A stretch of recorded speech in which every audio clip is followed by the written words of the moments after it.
Hello दोस्तों, कैसे हो आप लोग। मेरा नाम है दीपक और मैं स्वागत करता हूँ अपने इस यूट्यूब चैनल सिविल एनालिसिस में, जिसमें हमारी इंडियन पॉलिटी की सीरीज चल रही थी और हम लोग पहुंच चुके थे चैप्टर नंबर 23 यानी कि पार्लियामेंट। आज जो हम बात करेंगे legislative procedure in the parliament. ठीक है, पार्लियामेंट में किस तरीके की लेजिस्लेटिव प्रोसीजर होता है और साथ ही साथ हम लोग ऑर्डिनरी बिल्स के बारे में जो है जानकारी लेंगे। तो चलिए स्टार्ट करते हैं। सबसे पहले बात करता हूँ मैं लेजिस्लेटिव प्रोसीजर इन पार्लियामेंट की। अगर मैं बात करूँ, जो भी लेजिस्लेटिव प्रोसीजर होते हैं वो कहीं ना कहीं दोनों हाउस में आइडेंटिकल होते हैं। यानी कि चाहे वो लोकसभा हो चाहे वो राज्यसभा में हो, तो दोनों में एक ही तरीके के प्रोसीजर जो है चलते हैं। जिस तरीके से लोकसभा में यानी कि फर्स्ट हाउस में जिस तरीके से बिल जाएगा, उसी तरीके से सेकंड हाउस में भी बिल उन्होंने तरीके से गुजरेगा। यानी कि जो लेजिस्लेटिव प्रोसीजर होता है, लेजिस्लेटिव प्रोसीजर होता है लोकसभा में और राज्यसभा में, वो सेम होता है। ऐसा होता है, सेम होता है। ठीक है, यानी कि आइडेंटिकल होता है। वहीं अगर मैं बात करूं, हर एक बिल जो पास होता है एक हाउस से, तो वो उसी स्टेज से गुजरता है जिस स्टेज से आपके सेकंड हाउस, मतलब जो सेकंड हाउस में जाएगा। फर्स्ट हाउस है, फर्स्ट हाउस यानी कि लोकसभा से मान लीजिए पास हुआ। ठीक है, तो जिस प्रोसीजर से आपका लोकसभा में पास हुआ वही प्रोसीजर कहीं ना कहीं सेकंड हाउस यानी कि समझ लीजिए राज्यसभा की मैं बात करूं, तो उस प्रोसीजर से कहीं ना कहीं राज्यसभा में भी होगा। तो उसी तरीके से अगर मैं राज्यसभा को फर्स्ट हाउस मानूं, यानी कि इंट्रोड्यूस अगर बिल राज्यसभा में किया जा रहा है, तो जैसे ही राज्यसभा में पास होगा उसी तरीके से बिल वो लोकसभा में, यानी कि दोनों में एक ही प्रोसेस जो है चलता रहेगा। जो बिल है, अगर बिल किसी लेजिस्लेचर के लिए प्रपोजल लाया जा रहा है, तो इसको एक्ट बनने के लिए दोनों से पास होना जरूरी है। यानी कि कोई बिल को अगर हम लोग एक्ट बनाना चाहते हैं, ठीक है, एक्ट बनाना चाहते हैं, तो उसको लोकसभा से भी पास होना चाहिए और उस बिल को राज्यसभा से भी यहाँ पे पास होना चाहिए। तभी जाके आप इसको क्या कर सकते हो, दोनों से जब पास होगा तभी यहाँ पे एक्ट या लॉ जो है बना सकते हो। ठीक है, अगर बिल इंट्रोड्यूस किया जाता है पार्लियामेंट में, तो यहाँ पे पार्लियामेंट में दो तरह के बिल इंट्रोड्यूस किए जाते हैं। पार्लियामेंट में अगर कोई बिल इंट्रोड्यूस किया जाता है तो वो दो तरीके से हो सकता है। या तो वो पब्लिक बिल होगा, ठीक है, या तो वो पब्लिक बिल होगा, ठीक है, पब्लिक से रिलेटेड बिल होगा, या फिर दूसरा आपका प्राइवेट बिल होगा। ठीक है, यानी कि प्राइवेट बिल होगा। तो पार्लियामेंट में जो भी बिल इंट्रोड्यूस किए जाते हैं वो दो प्रकार के होते हैं। एक होता है पब्लिक बिल और दूसरा होता है प्राइवेट बिल। पब्लिक बिल जिसको हम लोग कहते हैं कि भाई गवर्नमेंट बिल, यानी कि जो गवर्नमेंट यानी कि मिनिस्टर के द्वारा जो है उस बिल को पेश किया जा रहा है। वहीं पे अगर मैं प्राइवेट बिल की बात करूं, तो कोई ऐसा मेंबर जो कि मिनिस्टर नहीं है और वो उस बिल को जो है लेके आ रहा है, तो उसको हम लोग क्या कहेंगे, प्राइवेट बिल यहाँ पे कहेंगे। हालांकि दोनों जो है वो कहीं ना कहीं उनकी जो प्रोसीजर है, यानी कि जो लोकसभा और राज्यसभा से पास होने का जो प्रोसीजर है दोनों का, वो कहीं ना कहीं सेम है। यानी कि पूरे के पूरे जो है वो सेम है। जिस तरीके से लोकसभा में पास होगा उसी तरीके से यहाँ राज्यसभा में भी पास होगा। यानी कि पब्लिक बिल हो चाहे वो प्राइवेट बिल हो, दोनों ही बिल को पास होने के लिए दोनों हाउस की अप्रूवल लगेगा। यानी कि एक्ट या फिर आपके बिल लॉ बनने के लिए आपके दोनों ही हाउस से पास होना चाहिए और इसके साथ साथ दोनों ही हाउस में सेम प्रोसीजर को फॉलो किया जाएगा। ठीक है, अब बात करते हैं कि भाई ये जो बिल होती है, यानी कि जो दोनों डिफरेंट की हमने बात की है, पब्लिक और प्राइवेट बिल की, इनमें कुछ थोड़ी सी डिफरेंट जो है हम लोग यहाँ पे थोड़ा सा बात करेंगे। Depending on the content, bill को अलग अलग तरीके से क्लासिफाइड किया गया। तो कंटेंट के हिसाब से बिल में क्या है, उसके हिसाब से बिल्स को क्या किया गया, अलग अलग तरीके से क्लासिफाइड किया गया। पहली बात करते हैं ओरिजिनल बिल की। ठीक है, पहली बिल कौन सी है, ओरिजिनल बिल्स। ठीक है, ओरिजिनल बिल्स। दूसरे बिल की बात करूं तो अमेंडमेंट बिल्स, अमेंडमेंट बिल्स। ठीक है, अमेंडिंग बिल्स या अमेंडिंग बिल्स। ठीक है, अगर तीसरे बिल की बात करूं तो कंसोलिडेटिंग बिल्स, कंसोलिडेटिंग बिल्स। ठीक है, चौथे बिल की अगर मैं बात करूं तो एक्सपायरिंग लॉज, एक्सपायरिंग लॉज। ठीक है। पांचवे की मैं बात करूं, रिपीलिंग बिल, रिपीलिंग बिल्स। ठीक है। वहीं अगर छठी तरीके की मैं बात करूं, वो हो जाएगा वैलिडेटिंग बिल्स, वैलिडेटिंग बिल्स। वहीं अगर सातवें तरीके की बिल बात करूं, तो वो हो जाएगा आपके bill to replace ordinance, bills to replace ordinance. ठीक है। इसके बाद एट्थ बात करें तो अगला है आपका constitutional amendment bills, constitution amendment bills. ठीक है। और लास्ट जो है मनी या finance bills, money and financial bills. ठीक है। अगर मैं ओरिजिनल बिल की बात करूं, तो यहाँ पे कोई एक नई प्रपोजल लाया जा रहा है, कोई नया आइडिया ला रहा है, मतलब नई चीजें कुछ लेके आए हैं। ठीक है। तो या नई पॉलिसीज को वगैरह को लेके आ रहे हो, तो इसको ओरिजिनल बिल कहते हैं। ठीक है। वहीं मनी और फाइनेंशियल बिल का मतलब क्या है, कोई मनी से रिलेटेड हो या फाइनेंस से रिलेटेड अगर कोई बिल हो, तो उसको मनी या फाइनेंशियल बिल कहते हैं। वैलिडेटिंग बिल्स क्या होती है, यहाँ पे जो बिल है वो कहीं ना कहीं किसी एक्शन को क्या कर रहा है, यहाँ पे वैलिडिटी प्रोवाइड कर रहा है, यानी कि कोई सी एक्शन है और उसको वैलिड प्रोवाइड करना है। जैसे मान लीजिए कोई किसी को कानून के तहत ऑर्डर दिया गया कि आप जो है यहाँ पे किसी भी पर्सन को सूट एंड साइड कर सकते हो। ठीक है, एग्जाम्पल ले रहा हूँ। ठीक है, सूट एंड साइड कर सकते हो, सूट एंड साइड कर सकते हो। तो वहां पे क्या ऑर्डर दिया जा रहा है कि भाई सूट एंड साइड करने की ऑर्डर दी जा रही है। तो ये अगर मान लीजिए इस ऑर्डर को आपको वैलिड करना है, तो आप क्या करोगे, एक वैलिडेटिंग बिल लेके आ सकते हो। ठीक है, एक्चुअली में ऐसा नहीं होता है, एग्जाम्पल के लिए होता है। तो उसके बाद अमेंडिंग बिल का मतलब अगर आप कॉन्स्टिट्यूशन में कुछ चेंजेस कर रहे हो या किसी पार्ट में आप चेंजेस कर रहे हो या फिर किसी चीज में आप चेंजेस कर रहे हो, तो वहां पे आप सॉरी, यहाँ कॉन्स्टिट्यूशन की बात नहीं, मतलब किसी भी क्लॉज में या फिर किसी ऐसे लॉ है उसमें कुछ चेंज कर रहे हो, अमेंड कर रहे हो, तो वहां पे अमेंडिंग बिल। वहीं पे अगर मैं कॉन्स्टिट्यूशन अमेंडमेंट की बात करूं, तो अगर कॉन्स्टिट्यूशन में कुछ अमेंडमेंट कर रहे हो, तो उसके लिए आप कॉन्स्टिट्यूशन अमेंडमेंट बिल ला सकते हो। बिल टू रिप्लेस ऑर्डिनेंस, अगर आपने ऑर्डिनेंस लगा रखा है, ऑर्डिनेंस लेके आए हो, तो ऑर्डिनेंस को आप रिप्लेस करना चाहते हो, तो आप एक बिल लाके ऑर्डिनेंस को रिप्लेस कर सकते हो।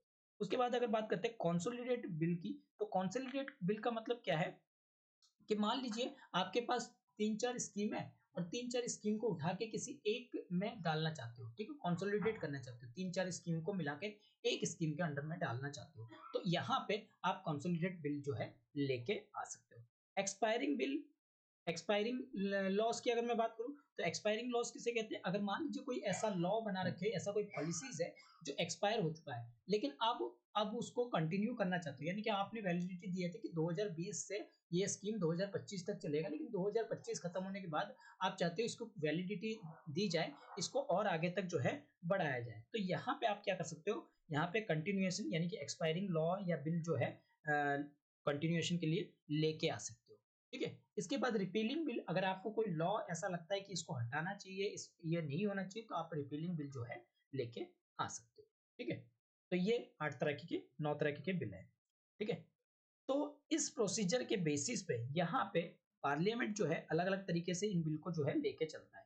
तो बिल को अगर देखा जाए, तो बिल को तीन तरीके, ब्रॉडली अगर देखा जाए बिल को हम लोग चार तरह से कैटेगराइज करते हैं।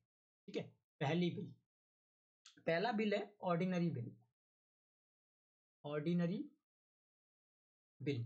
आज जो हमारी बात होने वाली है वो पूरी ऑर्डिनरी बिल के ऊपर ही बात होने वाली है। तो पहली बिल कौन सी है, आपकी ऑर्डिनरी बिल। दूसरी बिल है आपकी कौन सी, मनी बिल, मनी बिल्स। तो दूसरी बिल है वो है आपकी मनी बिल्स। वहीं अगर तीसरी बिल की हम बात करें, तो तीसरा बिल है फाइनेंशियल बिल्स, फाइनेंशियल बिल्स। और जो चौथा बिल है वो क्या कहलाता है, constitutional, constitutional constitution amendment bills. ठीक है, तो ये 4 तरह की कैटेगरी के हम बिल को जो है डिवाइड करते हैं। अगर ऑर्डिनरी बिल की बात करूं, मान लीजिए कोई लॉ लेके आने चाहते हो किसी भी मैटर पे, जो भी आपके फाइनेंशियल सब्जेक्ट से या फिर कॉन्स्टिट्यूशन से रिलेटेड नहीं है, तो वो आपके ऑर्डिनरी बिल में काउंट होंगे। वहीं अगर बात करें मनी बिल की, तो मनी बिल में अगर मान लीजिए कोई टैक्सेशन से लेके आ रहे हो या फिर पब्लिक से एक्सपेंडिचर से लेके आ रहे हो, तो ऐसी कोई अगर बिल लेके आते हो तो वो क्या कहलाएगा, मनी बिल कहलाएगा। वहीं अगर मैं फाइनेंशियल बिल की बात करूं, तो फाइनेंशियल बिल कहीं ना कहीं फाइनेंशियल मैटर से रिलेटेड है, लेकिन ये मनी बिल से डिफरेंट है। यानी कि आप टैक्सेशन के अलावा और कुछ चीजें ऐसे लेके आ रहे हो या पब्लिक एक्सपेंडिचर से रिलेटेड कुछ ऐसा इनसे अलग कुछ लेके आ रहे हो, तो आगे हम बात करेंगे इसके बारे में, फाइनेंशियल बिल के बारे में भी। ठीक है, तो कहीं ना कहीं ये मनी बिल से क्या होते हैं, अलग होते हैं फाइनेंशियल बिल हमारे। ठीक है, वहीं अगर मैं बात करूं कॉन्स्टिट्यूशनल अमेंडमेंट बिल की, तो कॉन्स्टिट्यूशन अमेंडमेंट बिल किसे कहते हैं, जो कि कॉन्स्टिट्यूशन में कोई अगर बदलाव लाते हैं, किसी बिल के द्वारा कॉन्स्टिट्यूशन में बदलाव लाते हैं, तो उसको हम लोग क्या कहते हैं, कॉन्स्टिट्यूशनल अमेंडमेंट बिल जो है हम लोग कहते हैं। ठीक है, चलिए आगे बात करते हैं। यहाँ पे पब्लिक बिल और प्राइवेट बिल के बीच में डिफरेंस को जरा देख लें। ये हो गया आपका पब्लिक बिल और दूसरा हो गया प्राइवेट बिल्स। दोनों की डिफरेंस को जरा समझने की कोशिश करते हैं। देखिए, पहला क्या है कि जो पब्लिक बिल है उसको कौन इंट्रोड्यूस करता है, जैसे कि मैंने बताया, introduce by minister, introduce by minister के द्वारा इंट्रोड्यूस किया जाता है। लेकिन यहां पे इंट्रोड्यूस कौन करेगा, other than a minister, minister के अलावा कोई और करेगा। ठीक है, दूसरी चीज ये रिफ्लेक्ट करती है, जो गवर्नमेंट की पॉलिसीज है उनको रिफ्लेक्ट करती है, रिफ्लेक्ट पॉलिसीज ऑफ गवर्नमेंट। ठीक है, अगर मैं यहाँ पे बात करूँ प्राइवेट बिल की, तो ये किसी तरीके के गवर्नमेंट से रिलेटेड नहीं होती, यानी कि जो भी not reflect reflect the stand of government, यानी कि जो गवर्नमेंट है उससे रिलेटेड कोई नहीं है, गवर्नमेंट एंड या स्टैंड ऑफ गवर्नमेंट। ठीक है, तो पब्लिक मैटर में किसी तरह से गवर्नमेंट से रिलेटेड नहीं है, पब्लिक मैटर से रिलेटेड नहीं है। वहीं अगर मैं पब्लिक बिल की बात करूं, तो यहाँ पे ज्यादा चांस है कि पार्लियामेंट के द्वारा अप्रूवल हो जाए। ठीक है, तो यहाँ पे ग्रेटर चांस है, ग्रेटर चांस है, chance to be approved by the parliament. ठीक है, जबकि यहाँ पे चांसेस क्या है, लेसर है, लेसर चांस, यहाँ पे चांस जो है कम है।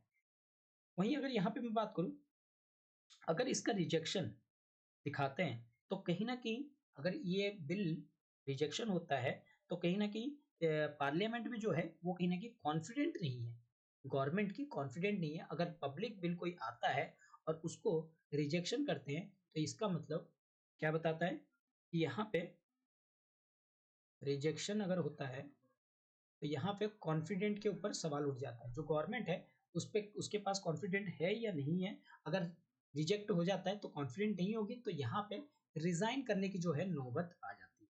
जबकि ये जो आपका रिजेक्शन होता है, तो यहाँ पे इससे कोई भी फर्क नहीं पड़ता है पार्लियामेंट्री कॉन्फिडेंट पे, नो पार्लियामेंट्री कॉन्फिडेंस। ठीक है, पार्लियामेंट्री कॉन्फिडेंस पे कोई असर नहीं पड़ता है।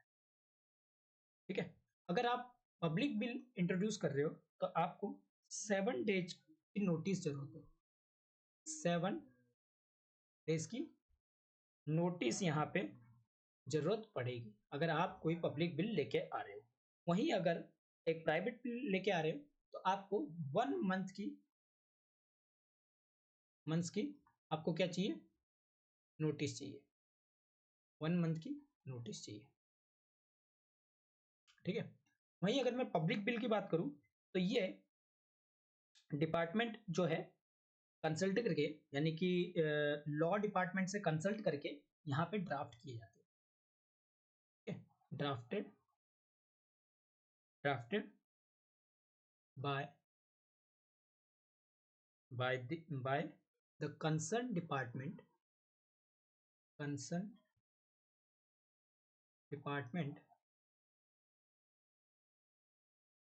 in consulting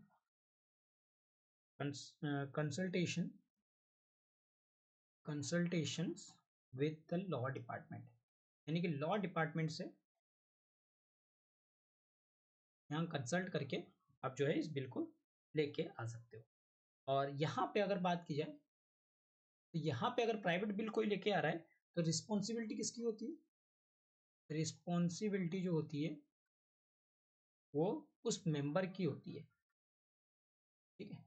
तो इसीलिए यहाँ पे दोनों के बीच में डिफरेंस बताई गई है, एक पब्लिक बिल और एक प्राइवेट बिल, ठीक है। चलिए आगे बात करते हैं। अब बात करते हैं हम लोग ऑर्डिनरी बिल के बारे में। अब ऑर्डिनरी बिल जो है इस प्रोसीजर से जो है पास होता है उसको हम लोग देखेंगे। तो एवरी ऑर्डिनरी बिल जो है, हर एक ऑर्डिनरी बिल जो है वो कहीं ना कहीं 5 स्टेज से गुजरती है। एवरी ऑर्डिनरी बिल, हर एक ऑर्डिनरी बिल जो होगी वो 5 स्टेज को कंप्लीट करेगी। 5 स्टेज यहाँ पे इसको कंप्लीट करना पड़ेगा, ठीक है। और 5 स्टेज कंप्लीट करने के बाद ही स्टेटस बुक में जो है, स्टैट्यूट बुक में जो है वो लिखा जाएगा, ठीक है। तो यानी कि 5 स्टेप को इसको कंप्लीट करनी पड़ेगी। तो पहली स्टेप देखते हैं। पहला स्टेप क्या है? पहला स्टेप है, यहाँ पे पहले मैं स्टेप बता देता हूँ कि फर्स्ट रीडिंग होगा, फर्स्ट रीडिंग होगा, ठीक है, पहले स्टेप में। सेकंड स्टेप में यहाँ पे सेकंड रीडिंग होगा, सेकंड रीडिंग होगा, ठीक है। और सेकंड रीडिंग में ही यहाँ पे 3 स्टेज से गुजरेगा। कौन कौन से? एक है स्टेज ऑफ जनरल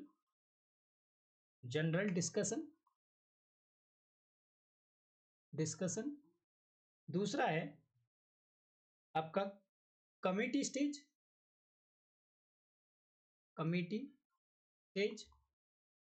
और तीसरा है आपका कंसिडरेशन स्टेज,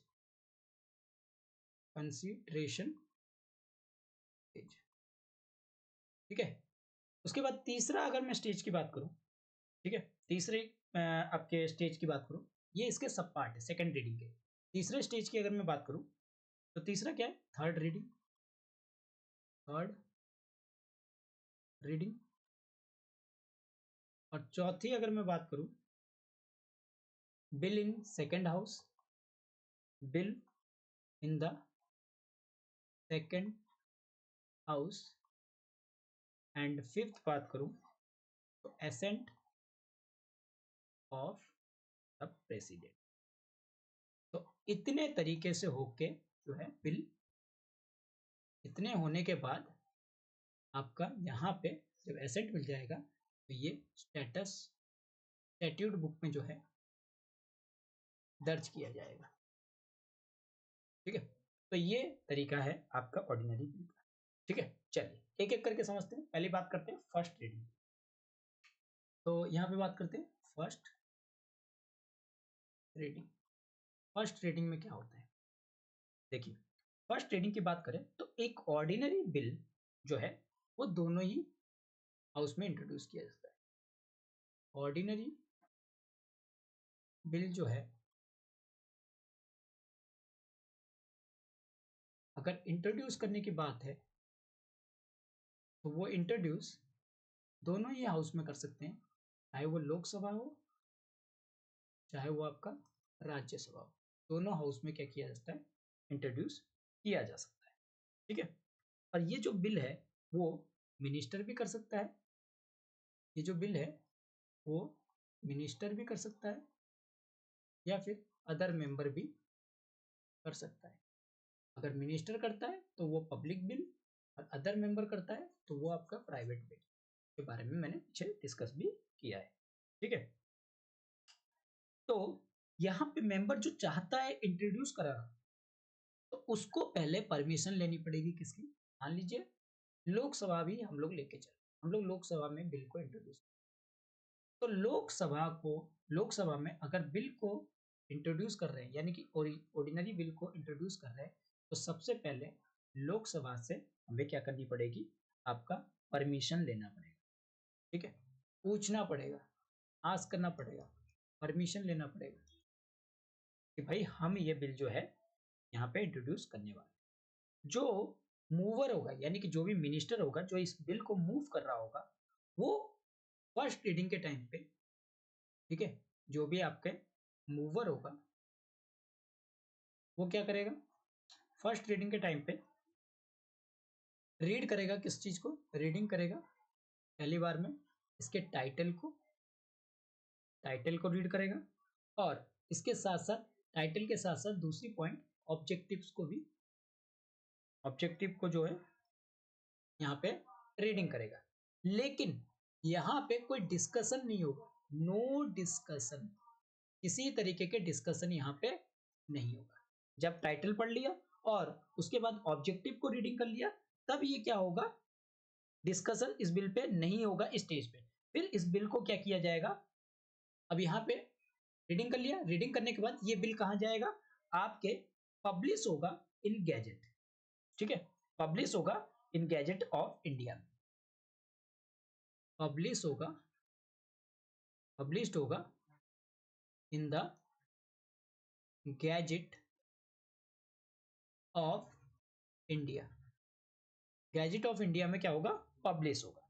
अगर मान लीजिए पहले से ही गैजेट पब्लिश हो रखा है, यानी कि गैजेट ऑफ इंडिया में पहले ही, यानी कि रीडिंग से पहले ही आपने गैजेट ऑफ इंडिया में आपने इसको पब्लिश कर दिया है, तो यहाँ पे दोबारा इस बिल को जो है आपको पब्लिश करने की जरूरत नहीं है।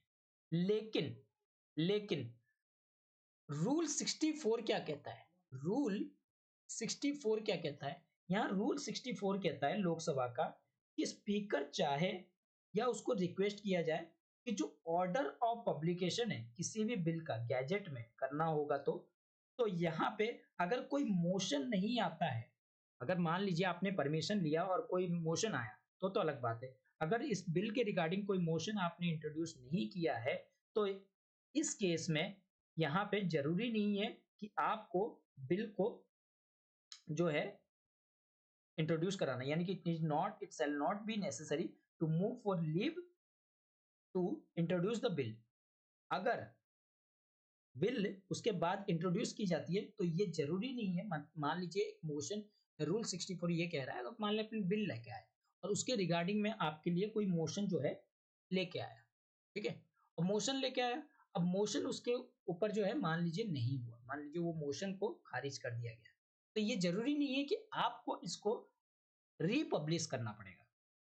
ठीक है, जरूरी नहीं है कि आप इसको, मान लीजिए एक बार मोशन लेके आएगा और उस मोशन को खारिज कर दिया गया, तो ये बात नहीं बनता है कि वो मोशन आ जाने के कारण से इस बिल का अस्तित्व नहीं रहा और ये गैजेट ऑफ इंडिया में जो है पहले पब्लिश हुआ था लेकिन उसके बाद मोशन आ गया, कोई मोशन लेके आए लेकिन वो मोशन किसी काम का नहीं था, मोशन को हटाए, तो फिर से दोबारा जो है आपको पब्लिश नहीं करना पड़ेगा गैजेट ऑफ इंडिया में, उसी से ही काम चल जाएगा।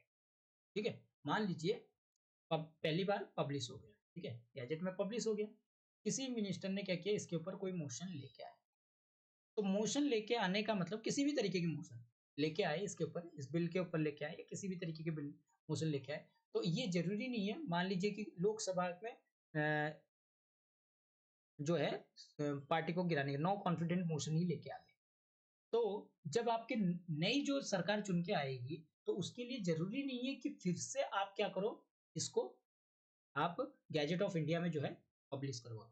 भैया इसी बिल से जो है काम हो जाएगा, कोई जरूरी नहीं है आपको दोबारा इसको करने की। ठीक है, तो ये बताते हैं रूल नंबर 64। तो यहाँ पे अगर एक बार पब्लिश हो चुका है तो यहाँ पे बस आपको दिखाना है कि हाँ हमने पब्लिश जो है करवा दिया।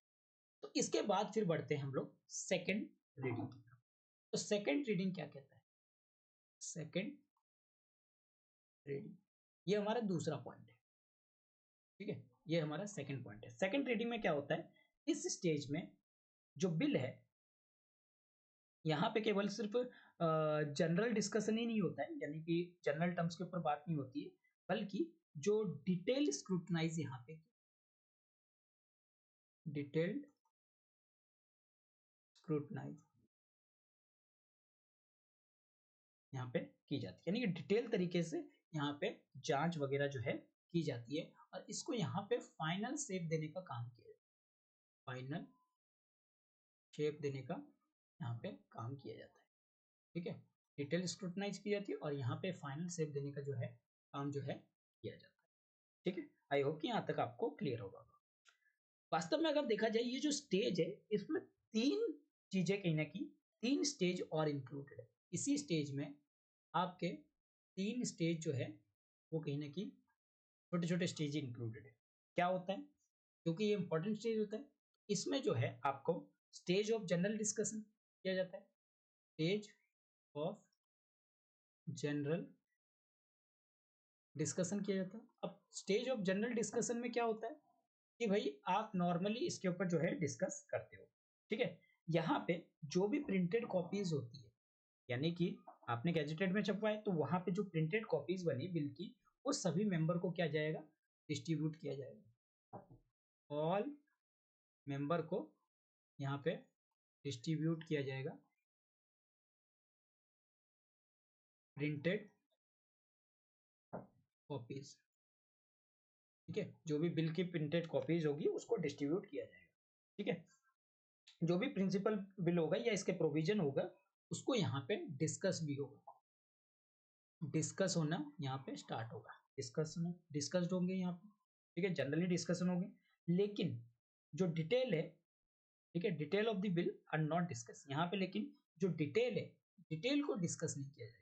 नॉर्मली डिस्कशन हो जाएगा, यानी कि इसके प्रिंसिपल को हम लोग डिस्कस करेंगे, यहाँ पे प्रिंसिपल्स को हम लोग यहाँ पे डिस्कस करेंगे, और प्रिंसिपल के साथ साथ इसके जो प्रोविजंस है उसको यहाँ पे जो है डिस्कशन किया जाएगा। लेकिन यहाँ पे जो डिटेल है, डिटेल जो होगा नॉट डिस्कस्ड, यहाँ पे डिस्कस नहीं होगा, ठीक है। और इस स्टेज में हाउस जो है इसी इसी स्टेज में, यानी कि सेकंड रीडिंग के स्टेज में, यानी कि जनरल डिस्कशन के टाइम पे यहाँ पे डिटेल तो डिस्कशन नहीं हो रहा है, अब प्रिंसिपल और प्रोविजनल चीजों पे डिस्कस हुआ, तो यहाँ पे हाउस क्या कर सकता है, डिसीजन ले सकता है कि क्या करना है। हाउस यहाँ पे डिसीजन ले सकता है, ये चाहे तो इस बिल को क्या कर सकता है, हाथों हाथ कंसिडरेशन कर सकता है, इमीडिएट कंसिडरेशन कर सकता है, यानी कि इसी के ऊपर कंसिडरेशन विचार विमर्श कर सकता है, ठीक है। और वोट वोट पे डाल के बस चलो भाई आगे बढ़ते हैं, ठीक है। उसके बाद सेकंड हाउस में भेज देते हैं उस, या फिर इसको क्या करेगा, इमीडिएट कंसिडरेशन ना करके इस बिल को एक सिलेक्ट कमेटी के पास जो है भेज सकता है, सिलेक्ट कमिटीज के पास जो है इसको भेज सकता है, या फिर इसको जॉइंट कमेटी में भेज सकता है, जॉइंट कमेटी में भेज सकता है हाउस के, ठीक है, दोनों हाउस के। या फिर इसको it may be circulated the bill elicit public opinion, या पब्लिक ओपिनियन के लिए भी रख सकते हैं, पब्लिक ओपिनियन के लिए इसको सर्कुलेट किया जाता है, ठीक है। प्रिंसिपल और प्रोविजन को डिस्कस कर लिया जाएगा, उसके बाद भाई अच्छा लगा चलो भाई इमीडिएट कंसिडरेशन के लिए, नहीं लगा चलो भाई कमेटी को भेज देते हैं, या फिर ज्वाइंट कमेटी को भेज देते हैं दोनों हाउस के, या फिर पब्लिक ओपिनियन के लिए यहाँ पे डाल दिया जाए। एक सिलेक्ट कमेटी में जो मेंबर होते हैं जिस हाउस के होंगे, जिस जहां बिल जो है ओरिजिनेट हुए होंगे, मान लीजिए बिल लोकसभा में ओरिजिनेट हुआ, तो जो सिलेक्ट कमेटी होंगे वो कहीं ना कहीं उसी के ही होंगे। लेकिन अगर ज्वाइंट कमेटी की बात की जाए तो ज्वाइंट कमेटी में यहाँ पे दोनों हाउस ऑफ पार्लियामेंट होंगे, मेंबर होंगे, ठीक है। तो ये हो गया आपका स्टेज ऑफ डिस्कशन।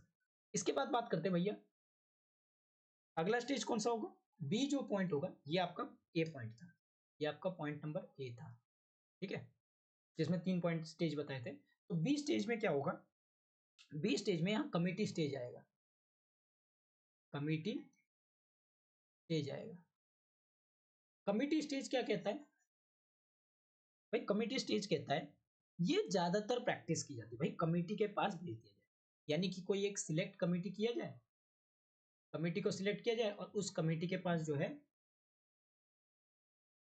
कमिटी के पास जो है इस बिल को भेज दिया जाए। ठीक है, ये जो कमिटी है इसको एग्जामिन करेगी, एग्जामिन करेगी थोरोली, यानी कि पूरी तरीके से।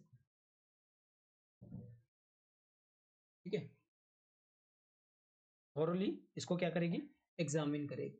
अब जब थोरोली एग्जामिन करेगी तो एक एक पॉइंट को कहीं ना कहीं डिटेल तरीके से देखेगी, इन डिटेल में, यानी कि थोरोली का मतलब इन डिटेल देखेगी, डिटेल तरीके से देखेगी।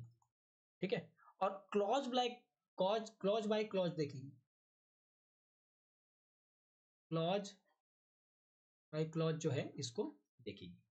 ठीक है, क्लॉज बाय क्लॉज देखने के बाद यहां पे क्या किया जाएगा? अगर यहां पे कुछ ऐसा लगता है इसके प्रोविजन को अमेंड करना चाहिए, लेकिन मान लीजिए it can also amend it's provision, तो इसके अगर मान लीजिए प्रोविजन को लगता है कि यहाँ पे कुछ अमेंड करना चाहिए, तो ये यहाँ पे जो है अमेंड कर सकती है, लेकिन यहाँ पे उसके प्रिंसिपल को अल्टर नहीं कर सकती। कमिटी स्टेज में अगर यहाँ पे मान लीजिए कुछ अमेंड करना चाहती है, तो अमेंड की प्रोविजन यहाँ पे है, अमेंड की प्रोविजन है, लेकिन यहाँ पे जो प्रिंसिपल है, ठीक है, जो प्रिंसिपल है, जो यहाँ पे जो भी प्रिंसिपल के बेस पे लाया गया होगा, प्रिंसिपल को अल्टर नहीं कर सकते, अल्टर नॉट अल्टर, प्रिंसिपल को यहाँ पे जो है अल्टर नहीं कर सकते, लेकिन प्रोविजन का जो है, जो अमेंडमेंट का है वो प्रोविजन यहाँ पे दिया गया है, अमेंडमेंट का प्रोविजन जो है यहाँ पे दिया गया है। ठीक है, अब यहाँ पे स्क्रूटनी होगी, डिस्कशन भी हो गया। ठीक है, तो कमेटी इस बिल को क्या करेगी? डिस्कशन और स्क्रूटनी होने के बाद, थोरोली होने के बाद, इसको फिर रिटर्न करेगी, किसको? हाउस को रिटर्न करेगी, यहाँ पे हाउस को, लोकसभा हो तो लोकसभा, राज्यसभा हो तो राज्यसभा। ठीक है, हाउस को यहाँ पे भेजिए। अब यहाँ पे तीसरा स्टेज आएगा विचार करने का, भाई जो आपकी कमेटी ने भेजा है अब उसको कंसिडरेशन भी तो करना है, कंसिडरेशन स्टेज इसको हम लोग कहते हैं। या तो वो पहले स्टेज में कंसिडरेशन कर लें, ठीक है, अगर वो पहले स्टेज में नहीं करती है, जनरल डिस्कशन में वहां पे कंसिडरेशन कर ले तो ठीक है, नहीं की तो कमेटी स्टेज आया, कमेटी स्टेज में फिर आपका कंसिडरेशन स्टेज आया। तो कंसिडरेशन स्टेज में जो भी सिलेक्ट कमेटी था, यहाँ से जो भी इनको बिल वापिस मिला, मैंने कहने का मतलब रिटर्न हुआ हाउस पे, ठीक है, तो अब यहाँ पे जो है कंसिडरेशन किया जाएगा बिल को clause by clause, clause by clause जो है यहाँ पे कंसिडरेशन जो है किया जाएगा, मतलब एक बातचीत होती रहेगी। ठीक है, और हर एक क्लॉज पे यहाँ पे डिस्कशन होगा, ठीक है, और वोट होगा सेपरेटली। ईच क्लॉज, हर एक क्लॉज पे क्या होगा? डिस्कशन होगा और एंड वोटिंग होगी सेपरेटली। ठीक है, जो मेंबर है, ठीक है, यहाँ पे अमेंडमेंट मूव कर सकते हैं, या इसको एक्सेप्ट कर सकते हैं, या बिल का एक पार्ट जो है मान सकते हैं इस स्टेज। तो कंसिडरेशन स्टेज यहाँ पे हो जाता है, जहां पे हम लोग जनरल डिस्कशन पूरी थोरोली या डिटेल कहे तो क्लॉज बाय क्लॉज कहे तो इसी स्टेज में होता है। ठीक है, उसके बाद अगला जो है आपका, ये हो गया आपके सेकंड पॉइंट, यानी कि सेकंड रीडिंग में ये सारी चीजें, इसमें हमने 3 पॉइंट की बात की, stage of general discussion, committee stage और कंसिडरेशन स्टेज। इसके बाद जो तीसरा आता है, थर्ड आता है, वो है थर्ड रीडिंग। थर्ड रीडिंग,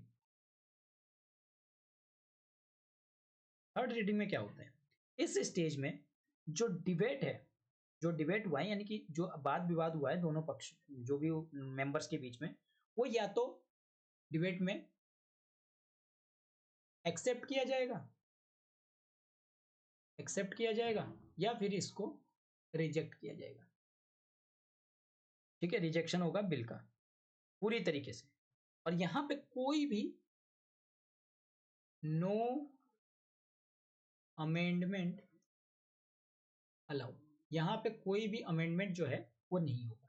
ठीक है, पहले सेकंड रीडिंग में आपके अमेंडमेंट हो रहे थे, वहां पे वोट पढ़ रहे थे, क्लॉज बाय क्लॉज रीडिंग हो रही थी, लेकिन यहाँ पे थर्ड रीडिंग के टाइम पे डिबेट को या तो एक्सेप्ट किया जाएगा या फिर आपका रिजेक्ट किया जाएगा, और यहाँ पे किसी तरीके के अमेंडमेंट जो है यहाँ पे नहीं होंगे। और जनरल प्रिंसिपल को यहाँ पे ऑलरेडी स्क्रूटनाइज कर चुके हैं सेकंड रीडिंग में ही। अब क्या होगा, मेजोरिटी मेंबर क्या होंगे, प्रेजेंट होंगे, मेजोरिटी मेंबर्स क्या होंगे, यहाँ पे प्रेजेंट होंगे, और पूरी बिल पे जो होगी वो वोटिंग होगी। ठीक है, वोटिंग के द्वारा बिल को एक्सेप्ट या रिजेक्ट जो है वो किया जाएगा। ठीक है, बिल को एक्सेप्ट या रिजेक्ट जो है वो यहाँ पे किया जाएगा। इसके बाद बिल जो है उस हाउस से पास होगी, और बिल को ऑथेंटिकेशन, बिल मान लीजिए पास होता है तो उसको अब ऑथेंटिकेशन दिया जाएगा। ऑथेंटिकेशन किया जाएगा किसके द्वारा, प्रिसाइडिंग ऑफिसर के द्वारा। प्रिसाइडिंग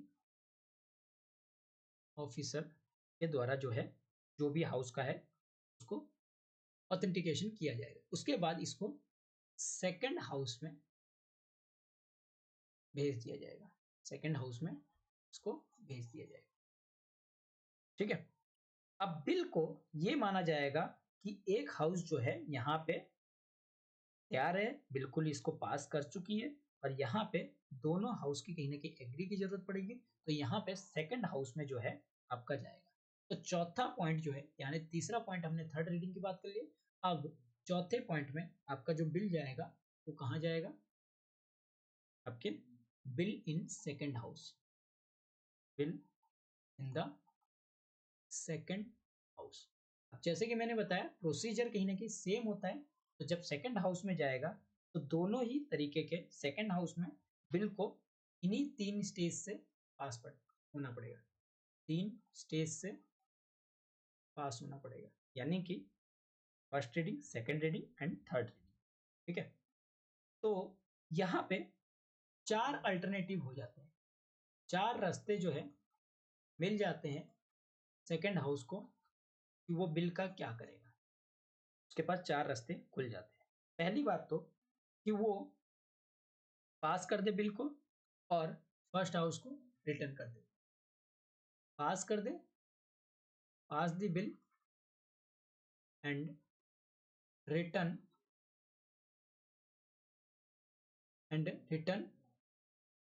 टू द, या फिर send to the, sent by the sorry bill को पास कर दे डायरेक्टली, ये पास द बिल, बिल को पास कर दे।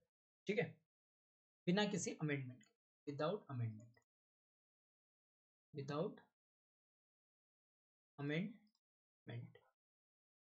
ठीक है, बिना किसी अमेंडमेंट के पास कर दे। दूसरा इसके पास चारा बचता है कि भाई ये हो सकता है बिल को पास कर दे अमेंडमेंट के साथ। ठीक है, pass the bill with amendment, amendment के द्वारा के बिल को पास करे, और इसके साथ साथ रिटर्न कर दे फर्स्ट हाउस को, return to the first house for reconsideration. ठीक है, रिकंसिडरेशन के ये हो सकता है बिल को पास कर दे अमेंडमेंट के साथ और फिर वो रिटर्न करे। ठीक है, या फिर ये रिजेक्ट कर दे, रिजेक्ट कर दे बिल को, या फिर कोई एक्शन ना ले, नो टेक एनी एक्शन, कोई एक्शन ही ना ले और वो वैसे ही पड़ा रहे। ठीक है, तो सेकंड हाउस यहाँ पे बिल को पास कर सकता है बिना किसी अमेंडमेंट के, ऐसा भी कर सकता है, या फिर जो फर्स्ट हाउस एक्सेप्ट करे कोई अमेंडमेंट और वो कहीं ना कहीं सेकंड हाउस को सजेस्ट करे।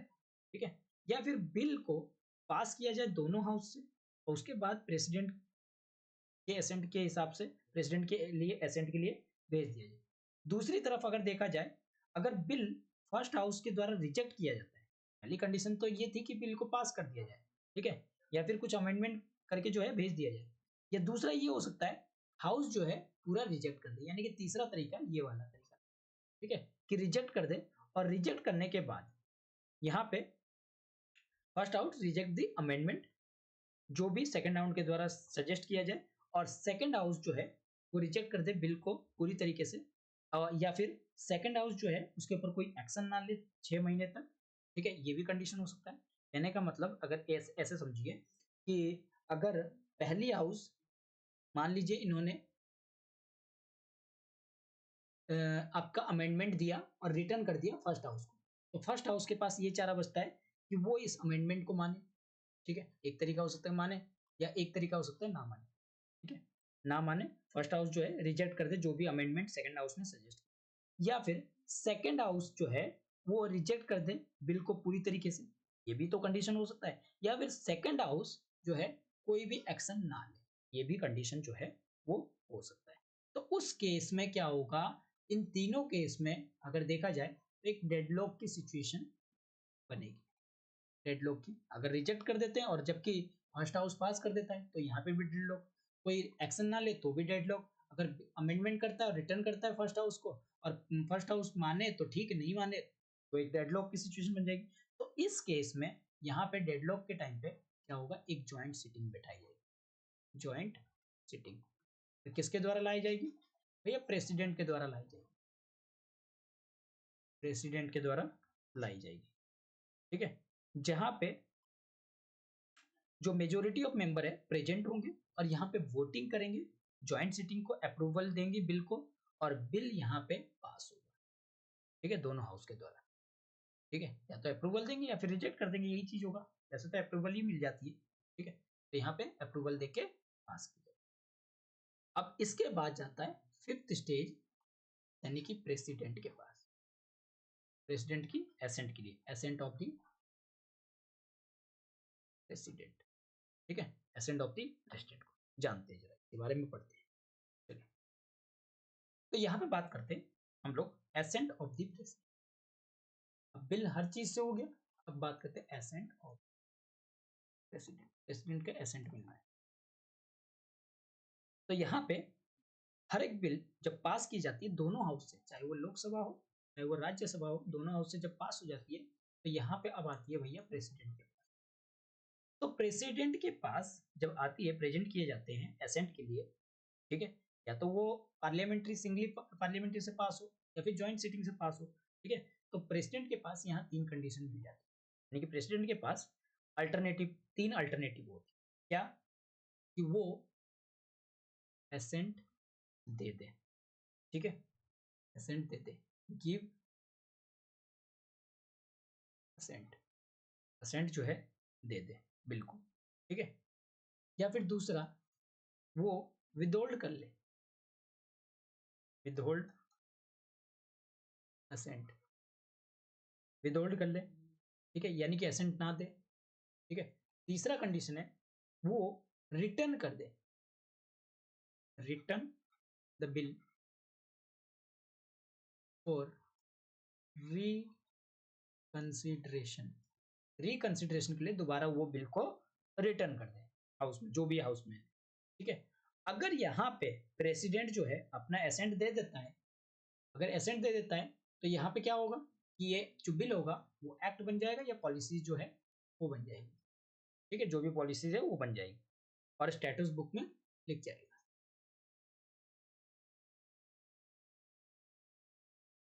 स्टैट्यूट बुक में लिख दिया जाएगा, ठीक है। अगर प्रेसिडेंट इसको विदहोल्ड कर देता है तो यहाँ पे not become act, not become act, act नहीं बनेगा, ठीक है, यहाँ का यहाँ पे तो अस्तित्व ही खत्म हो जाएगा पूरी तरीके से। अगर बिल को रिटर्न कर देते हैं रिकंसिडरेशन के लिए, तो यहाँ पे अगर दोबारा वो पास होके आता है, ठीक है, again passed by parliament, parliament के द्वारा दोबारा पास किया जाता है, ठीक है, और फिर वो प्रेसिडेंट के सामने प्रेजेंट किया जाता है। तब यहाँ प्रेसिडेंट जो है बाउंड हो जाता है। अब उसको एसेंट देना ही देना है, यहाँ पे उसको एसेंट देना ही देना है। I must give his her assent, ठीक है। तो यहाँ पे बाउंड हो जाता है। अब यहाँ पे जो है कुछ नहीं कर सकता प्रेसिडेंट, लेकिन प्रेसिडेंट के पास सिर्फ इंजॉय कर सकता है एक सस्पेंसिव वीटो, जिसके बारे में वीटो पावर के बारे में मैंने पहले भी बताया था। वो सस्पेंसिव वीटो का जो है यूज कर सकता है, ठीक है। तो ये कंडीशन होती है जहां पे ऑर्डिनरी बिल जो है पास की जाती है, ठीक है। तो आई होप कि आपको ये टॉपिक जो है समझ में आया होगा। तो नेक्स्ट लेक्चर में हम लोग मनी बिल के बारे में बात करेंगे। मनी बिल कौन कौन से होते हैं, किस तरीके के मनी बिल होते हैं और कैसे पास किए जाते हैं, इनके बारे में जो है डिस्कस करेंगे। तो आई होप कि आज का जो लेक्चर है वो आपको अच्छा लगा होगा। अगर लेक्चर अच्छा लगा है तो उसको लाइक कीजिए, अपने दोस्तों के साथ शेयर कीजिए और इस चैनल को सब्सक्राइब करना ना भूलिए। Thank you.